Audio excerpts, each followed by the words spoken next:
Hey everybody, and welcome to another show. We have a very special one for you all tonight. Now this one, we are taking a step into the paranormal and into ghost hunting, ghost investigation, paranormal research, whatever you want to call it. As you all know, I'm a paranormal investigator and I've been doing this for a very, very long time. And one of the things that you learn over a very long time in the field is that there's no real ideal tool that will do everything that you want. So old school people start out with things like dowsing rods and voice recorders and an old click camera. And that takes you all the way through to the more modern people who use things like SLS cameras, the Ovilus, the Paranormal Puck. I mean, even that's going back a bit now. But one thing that every single paranormal investigator cannot agree on is what is the ideal tool. Now, this is an old question that's been going around for a while, and a lot of developers started talking about doing paranormal apps and things like that for your phone and use the sensors on your phone. Now, what most people will find is that almost every one of these apps, not all, but almost every one of these apps is just a big gimmick, and it's all about getting you to buy their apps, and then you can go out there and pretend to be a ghost hunter. Now, there are a few apps out there that are really good, and tonight we're talking to a gentleman who has created a new suite, or he's in the process of creating a new suite of apps that uses every sensor on the phone. Now, I'm not talking about just a word bank that randomly spits out words. He's actually already run through it with me, and he's actually shown me this thing in action, and I can say 100% that everything that I've been shown so far is genuine. The EMF detection on it works. The motion sensors on it work. Everything that I've seen so far works, and it's legitimate. So we're going to bring him on in just a moment, and he's going to show you all about this app, because this app, the first in the suite of apps, is going to be going live in the next week, and it's in beta testing right at the moment, and he has actually given me a copy of the file so that I can test it out myself. So you will hear my findings on it as well. But I'd like to introduce everybody to Steve from Growlers Paranormal, and that's the name of the suite of apps. And I'd like to have him tell you a little bit more about how it all came about and what is in the future of this group of apps, which so far looks absolutely sensational.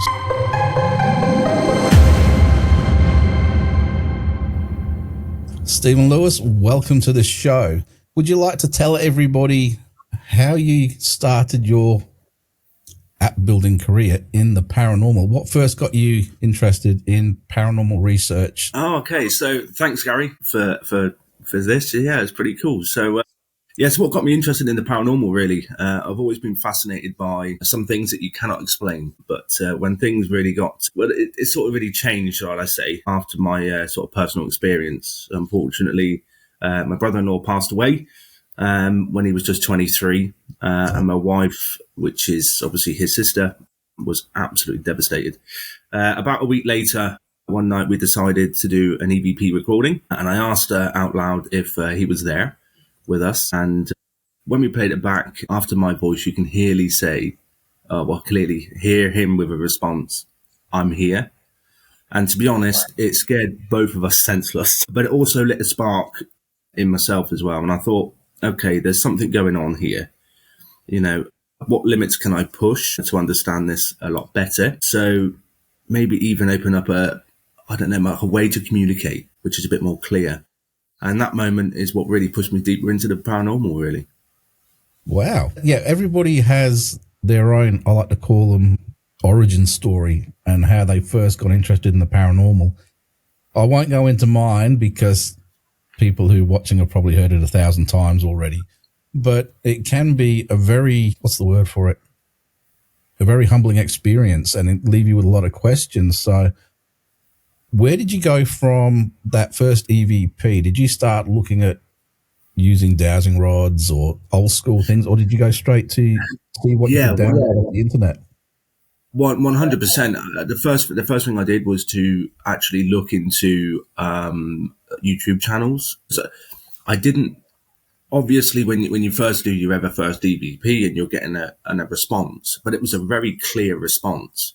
I'm like, okay, was this real? Okay, that's the first thing. I like to make sure that everything that I'm hearing and seeing is real. Okay. Yeah. So straight away, I'm like, okay, I'm looking at YouTube videos, watching, certain people in groups. And then from that point, I thought, do you know what? I'm going to just start out and see if I can find the truth behind it. So when I started out, it was the basics. It was a torch recorder, the £6.99 EMF meters, which, Well, yeah, I always say the easiest way to start out is with the very basic stuff, because I've got a paranormal team over here in Western Australia, and whenever I'll do a public hunt, because we bring members of the public out with us so they can experience what it's like, because they're very nervous about going into a cemetery at night and things like that. So when you've got a decent group, I will turn around to them and say, trust your feelings. Your body has got every sensor that you see in every TV show. Your goosebumps and the hairs on your arm standing up, it's picking up fluctuations in the field around you. You can pick up cold spots. You've got ears, you've got eyes, and it's all the same stuff that you have in a camera. So I said, when you first start out, just go out with a voice recorder and the old K2 to get started with before you start upgrading to tri-fields and then further up from there. And I think it's always a great way to start because it gets you exposed to it all. And so from there, what took you to the next step? So from there, that's when I went down the rabbit hole. I brought a spirit box, the cat balls, the dowsing rods, and even a REM pod. But here's the thing. When I went out on investigations with it, and you first turn on your REM pod and it's screaming at you because you're holding it, right? And you put it down, you're wanting it to go off, right? But it doesn't. And I'm like, okay, I've just got this. I want it to work. So when our first ever couple of investigations was very quiet, right? We didn't really have many things going off and stuff, and the cat balls and all that sort of stuff. And then I realized, well, why don't we go to a different area, right? And that's when I realized when we went to the different area, it was more active. Things were starting to go off, and it was the first time I'd ever heard the REM pod go off. And as you know, as many people that are watching or listening, that noise is rather loud when it goes off, and the hairs on every part of my body stood up, right? And I was straight away, I'm like, wow, and that feeling you just can't ever get, from anything else. And that's when I started really sort of, start using motion detectors at this point now. And, and every time I had some time off of work, I was never at home because, I work as a coach driver in the UK. So again, I'm out during the day or out during the week. And then in the evening, I'm disappearing, and the wife's like, well, where are you going? I'm saying, well, here's the evidence of what I've got so far. I need to find more. And it's like almost like the same as if you're getting a tattoo, right? There's a reason I'm wearing a long sleeve t-shirt today. Yes, but it's addictive, right? That's exactly what it was like. Well, like for me anyway, yeah. It's just so addictive. It is. I mean, you're lucky because I started out my paranormal journey in the UK, but I was only young at the time and I wasn't into it as hardcore because this was pre-internet. That's sort of telling you how old I am. And a lot of the information was going down to the library and reading in libraries, and you get the weirdest look when you ask for that section where all the ghosts and the UFOs and things like that are. And that's what originally got me started. Now, like I said, I grew up in the northeast of England. The town I grew up in was around pre-1066. It was well established when the Doomsday Book came out and things like that. So there were a lot of places that were very active, and that's where I sort of, broke my teeth into the whole thing. But it wasn't until I came over here I was 13, 14 years old when we moved to Australia, and Australia's not as new. It's not as old as the UK. So there are more limited places, but some of the places here are absolutely ridiculous. And over the years, I've been able to work with some of the most famous people in the paranormal. I've investigated some of the greatest places around the world. And what I've found is that you're forever evolving the way you investigate. And this is That's what right. drew me to your post that I saw on Facebook. And that's how I got in contact with you. Where did you go from investigating to the paranormal and using the different devices and things like that to actually deciding to build your own app? Yeah. So like I said, I've been using the traditional tools. Yeah, But here's the thing: they're all budget versions because all the proper gear costs a small fortune. it does. And honestly, sometimes they work, sometimes they didn't. It's a bit like flipping a coin. But that's when I thought, instead of actually wasting more cash on plastic toys, ineffectively, because that's what they are, why not try building something digital that actually does the job? Yeah, So I looked into having a look at some of these apps, and I started using them, and I thought, do they actually work? And the Ovilus really catches my idea, what I wanted it to be like, because the Ovilus has the same sensors, believe it or not, that most of these modern phones have.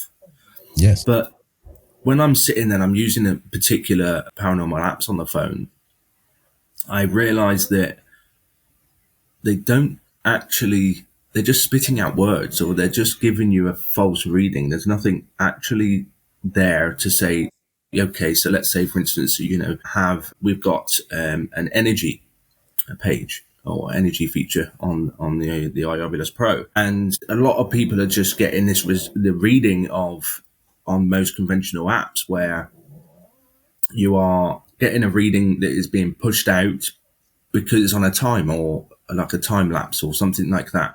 yeah, Whereas not actually the fluctuation. So again, with the energy sort of mode, it works on the EMF, sensor that's inside, the magnetometer that's inside, which, by the way, I had somebody testing out the app, by the way, and they said, every time I put a magnet to it, it goes up. yeah. That'll do the job. And I'm like, that's because every mobile device has a magnetometer in it, Mm. so that's what it's designed to do. And I wanted to have a solid app which can work, and it's worked based on sensor fluctuation readings. So what you're getting is something which actually the EMF, when you're getting that detected, that's an actual EMF reading, Yeah, not a reading which is then gimmicky and just decides to come out. But yeah, that's the whole idea of the app. because I know, and I'm not going to name any other apps, but there are certain apps Yeah. that lots of groups use. There are people plastering all over YouTube and things like that. And as I said, we were discussing before we started recording, and I said I've actually had some reasonable results with these apps, but sometimes the results are questionable. As in, is there AI involved, or is it just, like you said, a random word generator? And are they actually using the instruments on the phone? Because quite often, when this particular app goes off and it tells you you're having a fluctuation, the actual filters, all devices are not going off. That's And then right. when they go off, this is not doing anything. So that tells me it's not using the features of the phone properly. So it's interesting that you say that you're taking it to the next level. So, and actually using the full capability of the phone. Yeah. So how long did it take you to come up with an idea about what you wanted to include in the app and put it into action? So yeah, really, I was looking at the iOvilus, the Yeah. actual Ovilus device itself, and I thought, well, okay, I need it to look like that. I want it to look like that. So I was just playing around with a lot of the coding. I built myself a word bank .json, because obviously, you have to have that for it to work. Yeah. And then I did my research into the latest phones and some of the older phones as well, because, we're not all there yet at the high tech sort of specs sort of thing. So I thought, well, let's have a look at it. So I'm going through all the phones, finding out what sort of sensors that they have in there, and is there a way that I can use those sensor data into giving me results? Yeah. So I sat there messing around, and it took me about a month, maybe about a month, and this was every night. So as soon as I finish from work, I'm, straight back on the computer, and I'm, doing everything, coding and stuff. And the first dictionary bit was first created, and I thought, does it work? That's the main thing, because again, you've got things like the motion sensor, which is obviously inside the phone, and you've got the magnetometer, and also, I don't know if you know, but you've got a rotation sensor in there as well. So it means that if you rotate the phone, and so I put all them up to like max settings, all right, and hard coded it, and we took it out. And every time I was walking, it was in my pocket, it was going off. So I thought to myself, "Oh, that's not good. That's not good." And then Kieran, which is a friend of mine, he said, "Steve, why don't we give the users the ability to actually change the thresholds of these sensors themselves, depending on the environment that they're in?" And I'm like, actually, that's a brilliant idea. So back to the drawing board, back to the computer, and I'm, typing it all up. And then obviously the first ever iOvilus one with the user sensitivity, it was born. And I was like, okay, let's test it out. And we did an investigation, and it worked, It was, I'm walking down the road and nothing's happening. No words are coming out. And then I used his phone and put it to the back of my phone, and all of a sudden the EMS starts going up and the words then start being spoken. And the hardest part for me at that point was the ability to be able to put it into sentences. Now, what I wanted to do was not to put any sentences in the word banks.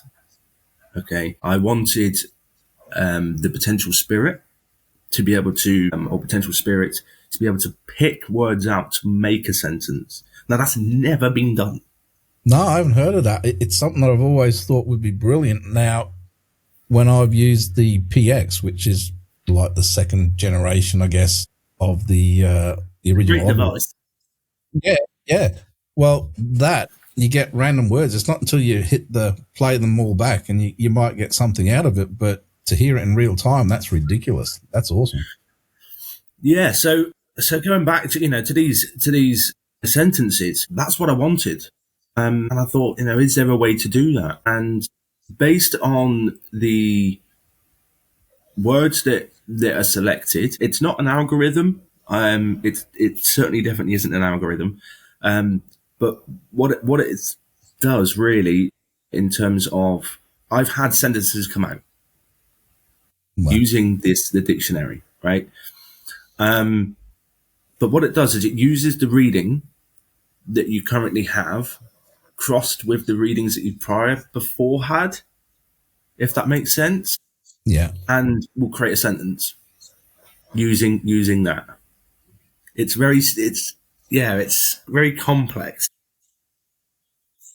All right, I'm going to start asking a few questions about the app now, because you've got me intrigued. Sorry, I keep messing around. I'm getting it just right. There's a little bit of buzzing coming back. But does it actually record a session so you have a list of the words, or is it just you have to record with a voice recorder at the moment? No. So at the moment, we've got two separate apps. One's the EVP, so that one there will record audio. But that app is currently going to be released onto the beta stage of Google Play by the end of this week. The Growler's iOvilus is a dictionary. The free version is the dictionary, and I've loaded 290 words onto that one. The pro version, which obviously will be a cost, because obviously it's taken me a long time. It's taken me 5 months to build. It's £4.99. So not expensive. No. And that one has it has 2,000 words built in at the moment, with a planned update by the 20th of October to have 12,000 words. That's ridiculous. That's a lot. you'll be able to get full conversations going or something like that, even with people This, that don't speak English. yeah, yeah. So the functionality of the app at the moment is that you would turn it on, or you would click onto the app. Okay, you would start your session. You can calibrate it, because obviously it's always best to calibrate any sort of sensors before, because different environments, you have more noise in some, you have less in others. So you come to the calibration screen, and then straight after that, you would start working, and the words will come up on the screen. Yeah. And it's brilliant. So it does actually speak the word out as well as come It up on the does screen. indeed, yeah. Yeah. Yes, it does, yeah. All right. So I'm just trying to work out how I would formulate an investigation with this. I would have a voice recorder going at the side so it can pick up the words through the session. But that may be something for an update. Put a recorder in there so it records the session. Yeah, so basically what it does is at the end, so it will spit the words out, and at the very bottom, it will give you a list of the words that have already been spat out. Yeah. So, yeah. And then I've got, and it's in planned update, that we've got a word log, which is on a different screen. So, yeah, it's very much laid out like the obvious, right? But there's a lot more. Yeah. And one of them is called the word log. So every time a word is spoken, it will save it into that word log with a date and a time. Yeah. So you can say, well, actually, this was said at this time, this was said at that time. At the moment, it works. And because, again, the pro version is still in development, and hopefully should be released by the end of the week, which will be really good. And then, yeah, so the whole idea then is you're going to be able to create a whole session and an investigation with just your phone. That's the whole idea. Brilliant. That's brilliant. It makes you go, well, it gives you the ability to go to some much more out there places, because if you see the bloody big kit bag I've got on the floor behind me, actually that goes in the back of the car because I don't know what I'm going to use depending on where I'm going or what I'm doing. And then I've got a backpack beyond that. If I'm going further afield, I'll take that stays in the car, and then I'll take the other bits that I'm taking out Taking up with you, yeah. you know. And if you can get all of this into a phone, that would be absolutely sensational. Now, like I was saying to you earlier, there's a lot of apps out there that are very gimmicky that you just know they're not real. And I know, as you will probably agree with, is every paranormal or ITC device has to put the disclaimer in there that it's for entertainment purposes, but that's just to cover them from, people not going out there and trying to make $1 off them and saying it's the real deal, Yes, of course. I think it's good that you're actually now stepping into actually using the sensors to get some actual genuine readings and stuff like that. So going back, so you've got your first incarnation of the app and you've taken it out for a test. How did that go? Well, so how did it perform in the field?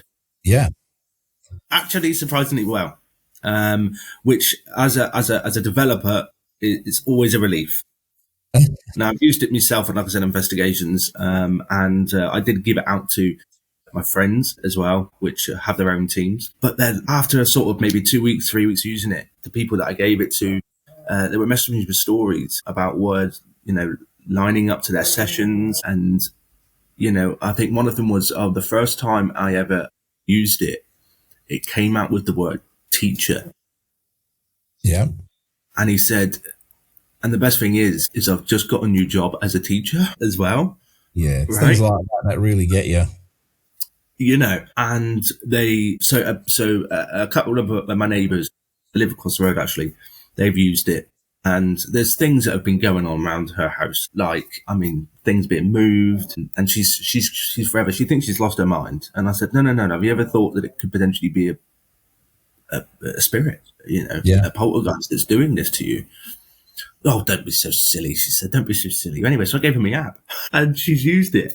And she said, I couldn't believe it. I've got somebody in here called Derek, and it's Derek that's moving it around, and she loves it.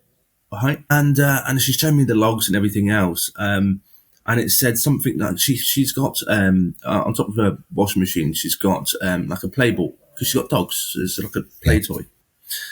And, it come up saying, I moved the ball. Right? And she's like, she runs into the kitchen and the ball's gone. Right. And I'm like, this is incredible. So the app is actually potentially performing. And I think everybody that has experienced it so far, I've not had any negative feedback from it saying, oh, it doesn't work. But obviously I did my homework when obviously creating the app. I looked on everything on the Play Store. And honestly, like you said, most apps, they don't even run on the real sensor fluctuations. They just throw words out on a timer, and not one of them actually lets you adjust the sensitivity or the thresholds. They're locked in factory settings, like a toaster. You can't change that, can you? It's funny. And that's where yeah. No, I was just going to say, it's funny that you say that, because even going back before, like any of the Ovilus or any of those kind of things, way back, I did an investigation. A friend of mine and myself went over to Singapore, and we caught up with the Singapore Paranormal Investigation team. And wow. we got to go out to the old Changi Hospital, and I shouldn't be saying that because you're not supposed to go there. You get shot if you go there. Anyway, we went to one of the buildings around the old Changi Hospital, and I had a couple of my devices with us, and they had this one that they were actually putting all of their faith into, and within an hour I'd debunked it.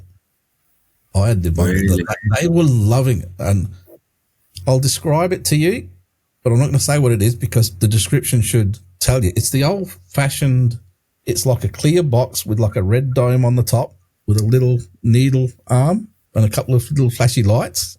I'm not going to say any more than that.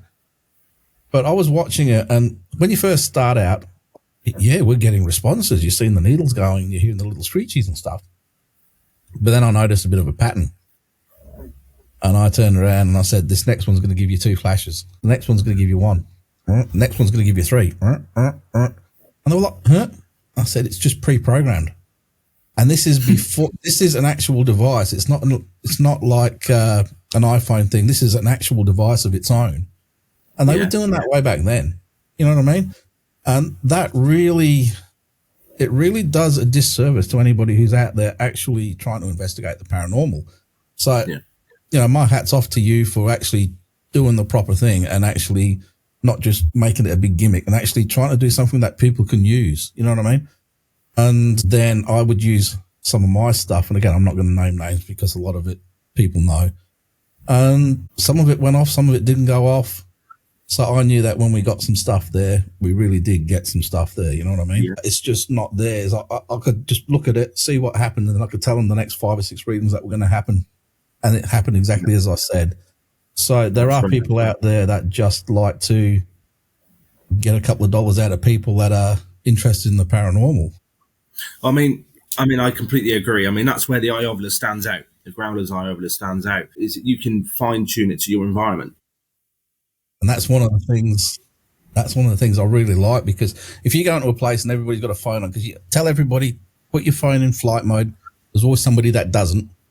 Yes. And if you pick up on that, and it's going to go absolutely nuts if everybody's got that going. So the fact that you can actually calibrate it for your specific situation, it's, man, you get a thumbs up. It makes it useful because for actual investigations.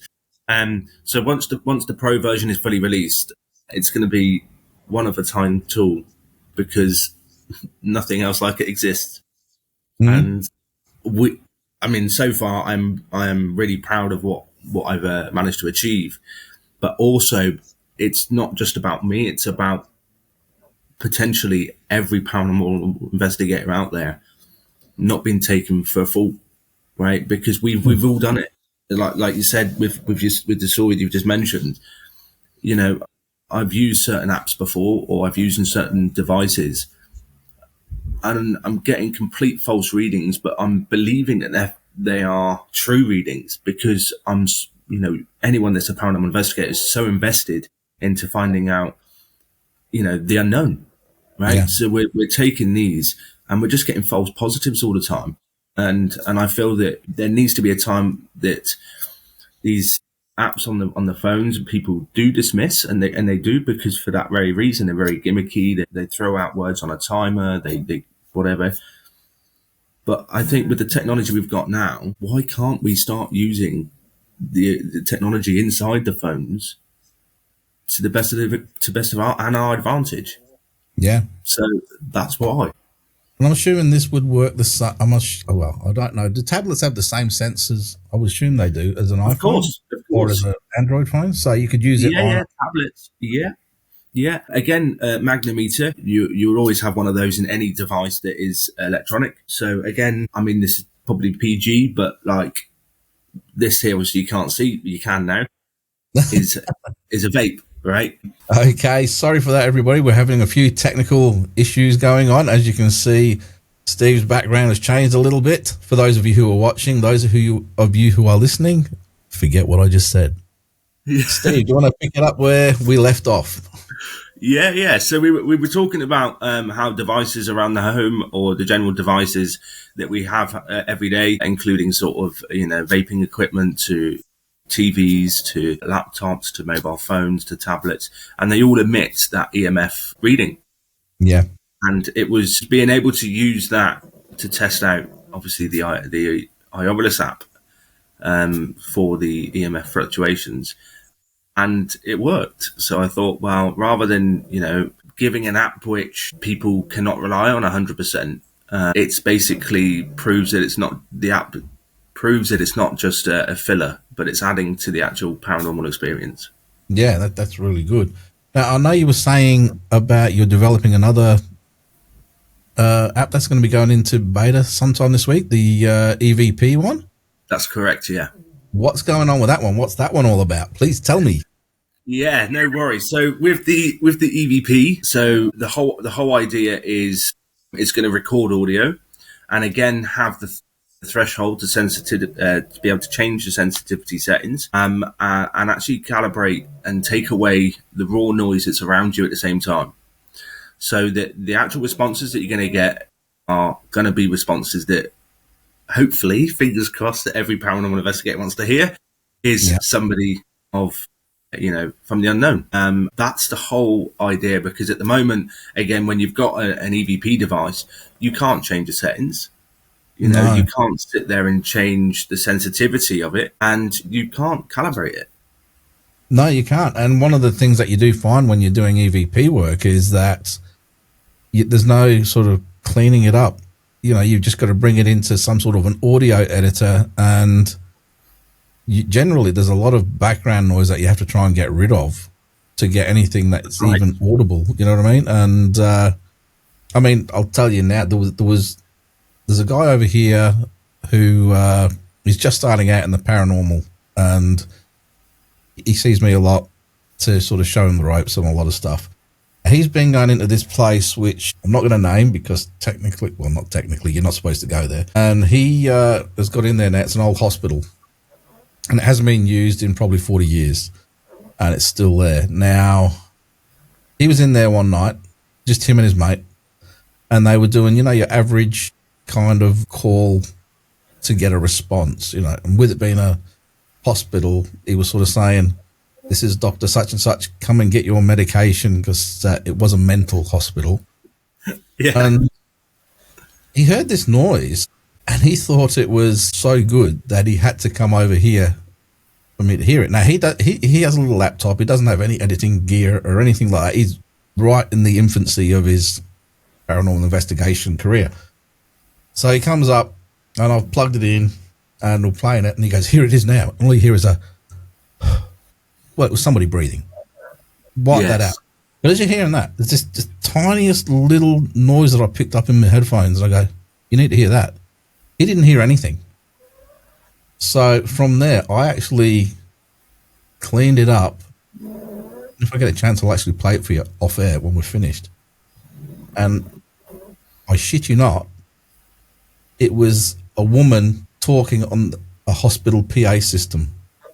Really? And it sounds extraordinary. It sounds like I'm following you, and that's what it sounds. That's what it sounds like. But I'll play that for you later on. In fact, I can even share you the link so that you can actually hear it, because I edited it all up from. I tried to clean it up and boost it up as best I could. Yeah. But if in an app situation, it does a lot of that processing sort of stuff for you, when you bring it into your sort of proper gear to really clean it up, you can end up with some absolutely ridiculously clear EVP. Yes, and that's the whole idea. So, like, I was watching a couple of. I'm a huge fan of. I don't know if I'm allowed to say it, but I will say it anyway. But of Project Fear from America. Yeah. Yeah. What are you going to say the other one? Yeah, yeah, I know which one you're talking about. Yeah. And yeah, huge fan of them. And some of the EVPs that they were getting, they were very sort of distorted, and you had the writing come up on the screen to suggest that's what it is.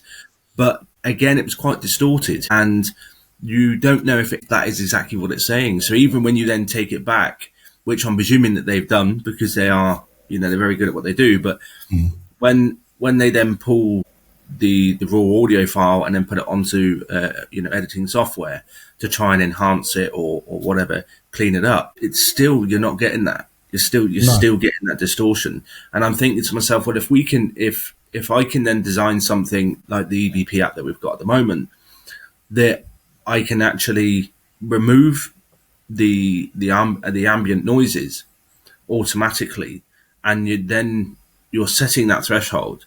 So anything that's over that threshold now is going to try and become clear. And I'm not saying that every response that people are going to this EVP is going to end up with complete clear audio, because in realistic terms, it's never going to happen. No. And one of the things I actually said to this guy is that you've got a better his wife, and I'm going to say the name now. His wife is a big fan of Ghost Adventures. Anyway, I said to him, you've got a better EVP than any Ghost Adventures episode everywhere, because whenever you listen to one of them who goes EVP captured, and then they play it back, yes, your throat is mine or something like that, and you read it, and then your brain tries to merge the two together. That's the wrong way to do it. This EVP that he captured, we didn't actually put up there what we thought it said. We said to everybody that was watching, tell us what you think. And a lot of them came back with the same thing. I'm following you. Yeah. That's a sign of a good EVP. Yeah. And again, that's the reason why, again, when these things come up on the screen, it was like, but is it actually saying that? Or am I just reading what it says and computing the two together? So, yeah, the EVP is going to be, I think, is going to be huge. And again, that's going to be free. That's... Oh, shit. All right. I'll have to get the link to that one as well. Now, one of the questions, this is one of the big things, they do it in the TV shows, and with something like an EVP app, is there a possibility of an update at some point where if there's something that could potentially be an EVP, it sort of gives you a flash on the screen or something to make it look like this is picked up? Yeah, so at the moment, I'm going to be honest with you, I'm trying to get like a synthesizer. I'm designing a synthesizer for that EVP app. At the moment, you can save, record, and export any sort of audio, which is what I think everybody should be able to do. Yeah. But then it's really difficult to try and make an analytic screen based on that specific reading. That's what I'm trying to add into that at the moment, so that you would be able to sit there and go into, a 5-second segment. And you should be able to press the button to enhance, so it will enhance it. So basically a bit like an editor, but you'll be able to see the real life analytics, the data analytics for that specific clip. That's what I'm trying to aim for next. That's awesome. Now, myself personally, we investigated, this is probably 15, 16 years ago now. We investigated a pretty historic landmark here in Perth, and it's a very historic theatre. When I say historic, not just because it's old, but lots of stuff happened there. There's some like below ground bars in there, which, you're thinking back to like your gangster type things. Lots of dodgy stuff happened down in these areas and things like that, as well as everything that happened throughout the history of the theatre itself. We got a big tour of the place. What they said was we had to go in after the Melbourne Comedy Festival had come to Perth, because it starts out in Melbourne, then it does a tour around the country and things like that. And what they said was the activity is usually at its highest after a show. So we waited for them to finish. They cleared out the entire place. Even security left. We were just left in the place all by ourselves, except for the guy that was on the door to let us in and out at the back. That was the only, and he didn't move from his box office little thing that he had, his little cubicle thing. Now, I was in the amphitheater on the stage where all the performances happened, and it was just myself and two of the ladies that were with us. One was our psychic at the time, and this was back when it was the old, the old spirit box things. Yes. The old-fashioned ones. It was one of them, but we were recording EVP at the same time. Now, we didn't get anything on the spirit box, but we were starting to pick up that something was going on. There was something hanging around. And our psychic said, I can feel you. Where are you? Like that. And when we played back the EVP, because there was nothing came through on the spirit box, but on the EVP, we get a male voice going, behind you. Really? And I was the only bloke in there, and it had a deeper voice than me, this thing. It was quite... So I've got that. And again, if you've got something that can actually remove a lot of that background noise and clear things up, it's going to take the paranormal to the next level. Yeah. So again, and that's the whole idea, because a lot of people, are skeptical about using apps on the phone because again, they know that, although we have to label them for Google Play's policies, as well as the iOS for Apple, that it is entertainment only. People assume that it's not real, right? But it's only when you start to actually use a device or use the apps, the different apps that are on the market, and there are tons. There are so many apps on the market at the moment, and it's only when you start using it and you think, actually, this isn't right.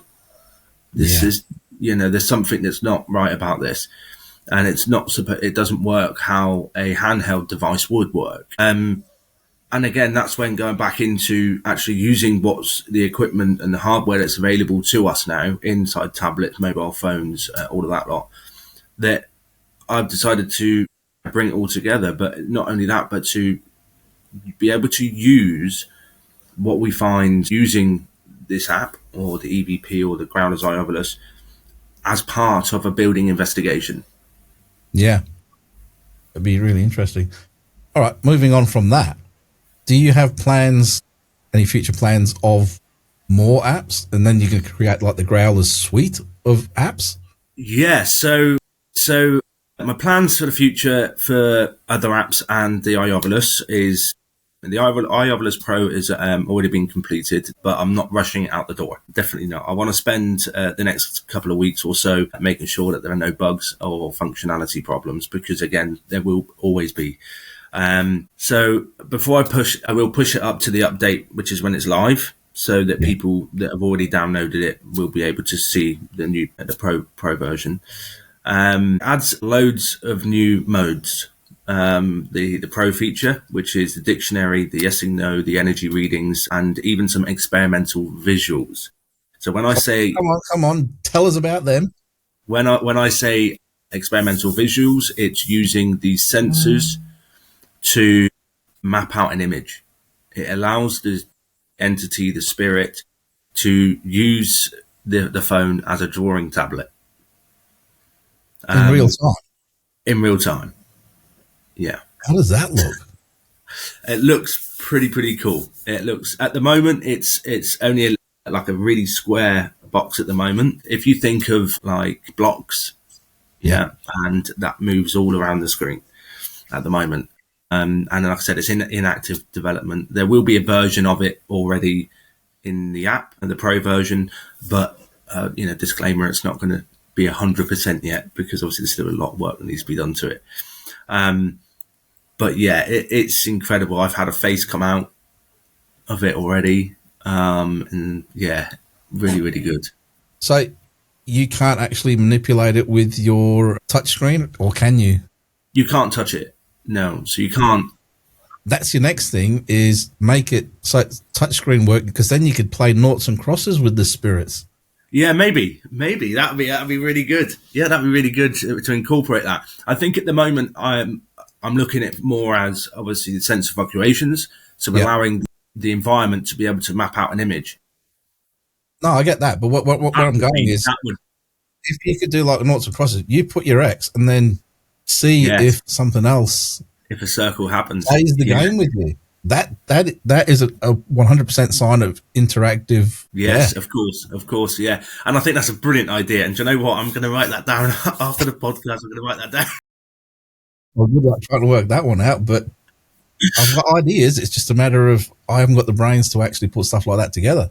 I think that would be absolutely fantastic, and that would definitely show signs of spirit interaction if you can get something Yeah, like that going. And it takes away from the something as specific as that would take away from it just being, because I know it doesn't matter what you say, or there's going to be those people that are going to say, oh, it's this or it's that. You know what I mean? There's always those people out there. of course.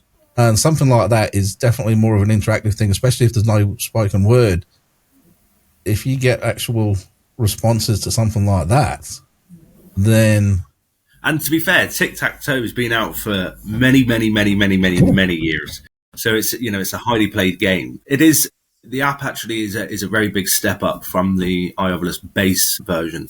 And at the same time, obviously, as you know, the Growlers EVP is in closed beta right now with a handful of testers, and that's going to be rolled out publicly. So again, that's not going to be something which I'm going to charge for.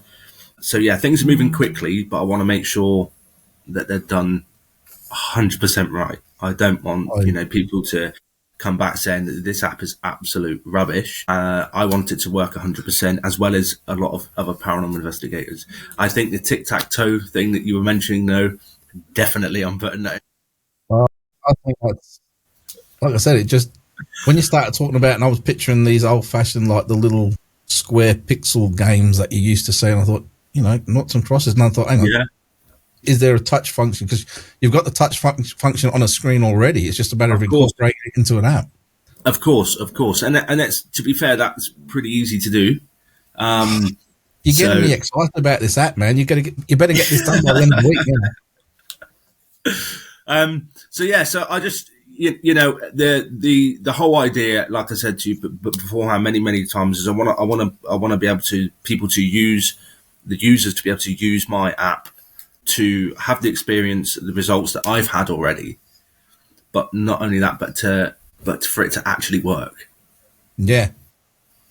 Oh man. All right, we're gonna have to start winding things up soon. But where can people find you, and where can they find the app at the moment? Obviously, at the moment, there's a few things that the few platforms that I don't tend to use. I use Facebook, and obviously you can type on Growlers Paranormal Tools and search for us on there, and it comes up with a page. We did have a friend. I created a friend page, but unfortunately, I don't know whether it was because it blew up because people like it. I don't know, but within 24 hours, I had 5,000 friend requests, which is like the maximum you can have. So I was like, hey, I don't know if this is legit or somebody's just spamming it. I don't know. So I decided to delete that one. And I created an actual page. So you can find us on there. The email's address and our WhatsApp is on there as well, on Facebook. And as we were talking off air a second ago about the sort of YouTube and things like that and videos and stuff. And obviously, as of yesterday, we've started, or last night, went out on an investigation onto Portland. Did a bit of investigating there in the tunnels there to try and find the drummer boy, the one that plays his drum through the tunnel. Yep. Please talk away. Yeah, it was a very, very good experience. Very good experience. We turned up there. There's many different tunnels there, and it's where they used to sort of, just during the end of World War One, is where the French decided to put all of their big AT-AT guns and all that sort of stuff there. And they had numerous reports that it was this young child playing a drum, a military drum. So we went and investigated last night. And we got some very good responses. One of them being our energy feature on the app. Not really tested it really much out before that because obviously I know it works because I've tested it at home, Yeah. but never really sort of out in the field. And it starts up at about 65. You set it to about 65 naturally, and then obviously you can then just lower it down depending on what the environment is. So I put it down to 10, and yeah, all of a sudden it's one of those noises, right? Every time it reaches its peak, so you're away from it, but you can still hear it if it goes off. Yeah. And it starts going off. It tells us to follow it left out the door using the dictionary of the app. And we moved left out the door, and all of a sudden the REM pod starts going off, the light bulbs start going off, and we're like, and then we're hearing voices and footsteps, but it was almost like running towards us. And we were like, because it's a public area, we want to make sure that it's not anyone else. So we're like, grab the camera. Yeah. And we're literally running. I've gone one way, Kieran's gone the other way, and we couldn't find nobody. So it's a really, really bizarre. But what we're trying to do is record all of our responses and videos and things, and then create a YouTube channel once we've got a bit more sort of videos in a bit more locations. Definitely. Once you've got a fair bit sorted out, you can come back on and do a bit of an update on how the app's going and where you are with the tic-tac-toe and all the other bits. Definitely doing that tic-tac-toe. No, I'm intrigued. I can use the apps and throw them away. You know what I mean? Everybody's got their favorite app, but this sounds like it's going to take the best parts of everybody's favorite apps and throw them all together. And using the proper sensors and everything like that, I think you're onto a winner here, mate. I really do. Thank you. Yeah, it's like I said. The whole idea for me is that when people start using the app and they're starting to get responses and intelligent responses, not obviously from AI, but from actual real life sensors. That they can actually start building up a portfolio of the paranormal investigating sort of evidence that they collect. And I think that, by using my app, you can do that. And all right, now my brain's going nuts here. Will there be a possibility in a future version of the iOvilus where people can enter their own words and then save them to the database? Or is that not something that can happen at the moment? It is something that can happen. However, because we're using it's called Firebase, and that is the database behind the app that allows obviously for the words that we've. I mean, like I said, this one's got 2,000 words, the Pro one. Obviously, we're going to hopefully expand that into 12,000. Yeah. But obviously, it does cost, and that's obviously the reason why we had to charge for the app. If not, it would have been free. But there is potentially a way that people can add their own words in. Yeah, but I think that that's going to be. I mean, what's your thoughts on that? If that were to happen? Well, my thoughts being that quite often, like we go down to a place called the Albany Quarantine Station every year, and it's almost like they recognise us when we come back. And my thoughts were, if you go to a place often enough and you get an idea on names or historic names, or even put your team members' names in there, that you can get a lot more interactive response when, who do you want to speak to? Gary, Steve, and then things like that come up. Just anybody who's into the paranormal, if they can do things like that, enter some of these names, especially something that might be very specific to a location, it might really tailor a person's paranormal experience while they're there. That's a really good idea. I suppose obviously when I put the 12,000 words, a lot of it, the way that the JSON file works is that you have sections which will be pronouns, verbs, names, places, that sort of stuff, items, and it will list it all the way down. And then obviously depending on the threshold and what the threshold reading is, to the fluctuation change. So, let's say for instance, you've got the word Gary, right? Yeah. Let's say that word Gary, it will go, right, I'm going to pick that up from, because it's gone up to like, say, a 54 UHT down to, 12, and then it's gone back up to 30. And it uses that to go, okay, I'm going to select a word from which category. Does that make sense? Yeah. And as far as sentences. We've actually had sentences come out, but there's nothing in the files with any sentences in. So that's incredible. It is. And I think by using what I want to try and aim to do is use every word from the dictionary. Yeah. That's what we want to try and use, as well as people's names and stuff. I think that adding it at the moment, I think it's a definite idea, and I think that would be something that is useful for, especially with people. Obviously, if you are going into a specific location, or you're with, like you said, with other people. Well, in all honesty, if you're going up to a 12,000 word version, the 12,000 word version will cover a hell of a lot of names, as well as a lot of other words that you can string Yeah. sentences together from, or, Yeah.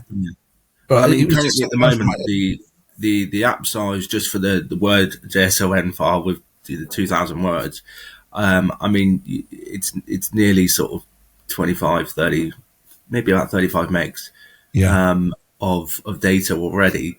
And that's already for 2,000. So it's going to hike it up a bit, but it's whether or not I could be able to get the devices to be able to read that information in real time that quickly as well, which it needs to be. So that's obviously we're working on a back end sort of way. We're working on the back end to sort of get that involved, if that makes sense, to string it together, which is the hardest bit. But yeah, definitely, I think that would be quite good. I think, yeah. So as long with the names and the tic-tac-toe, I reckon one's a winner. Is there? I wanted to ask you a question. Obviously, you've got a lot of experience in the field. I'm not going to say how much because Well, I did have hair on the top when I started. It's all down here now. that's just from the encounters you've had. Oh, yeah. So, pull your hair out. so if I was to ask you a question, what would you want from a paranormal app? Well, pretty much what you've already been describing. Now, I also like the. See, this is why I asked you about if there's going to be a suite of apps, because I like, and again, this is just a me thing. The old, some people call them spinning radios, spirit boxes or whatever. I like the idea of one of those, but without all the background noise, if you know what I mean, or just minimized, so that the words that do come through are much clearer. Which is, it sounds like you're already sort of heading along similar sort of lines, because I use so many different apps, and I usually discount so many different apps. I think on my phone now, hang on, let's have a quick look. If I look, because I've got a whole folder here for the paranormal apps that I do use. I'm not going to name them, but I have 8 apps. Yeah. There's 8 and one of them is definitely that. One's that app that you and I were talking. In fact, no, I've only got 7 because one of them's actually ties into a thermal imaging camera, a proper thermal imaging camera. So I've only got 7 apps that I actually use, and I don't use them. There's probably 2 of those at least that I can get rid of. But for me, if you were to put a suite of apps together, the iOvulus one, 100%, especially with the tic-tac-toe and all that. The EVP, where it can clean up, and I would love it if it was able to flag, because when you play an EVP back, if you could see like the wave line, and then if there's like a flag where it thinks it's picked an EVP up, so you can sort of jump to those spots rather than go through a 20-minute file listening to every little nuance of the static and stuff like that. That would be good. And then some kind of a spirit radio type thing, but using things, you'd have to use a microphone for that, because obviously you'd be asking questions, but not AI related responses. I would want something like when you record it, you're actually recording the voices of the people there, as well as what is being played back through the app itself. I think it's not hard to recreate the normal sort of apps that you can use for Spirit Box. Again, with that sort of noise as well, and then you'll get the, I would want that really amped down. You know what I mean? So basically, that's really easy to recreate, and that's exactly what it is. It's a creation. It's basically every app that I've had that is supposedly a spirit box doesn't work. Yeah.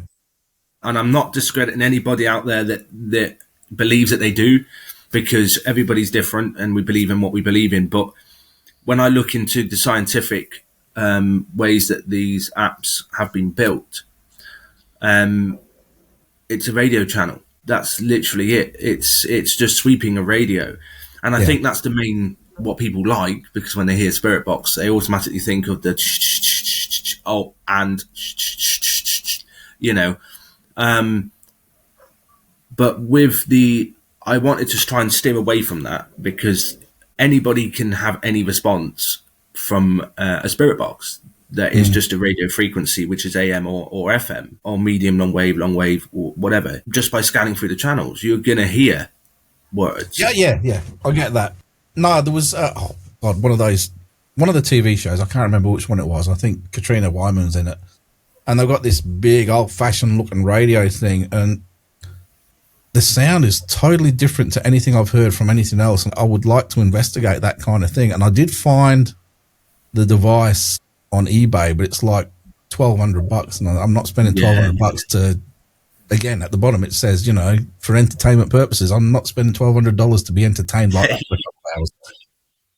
But one other thing that may potentially something is with the iOvilus, and you're starting to get some of these discussion type where you can get sentences out of it and words.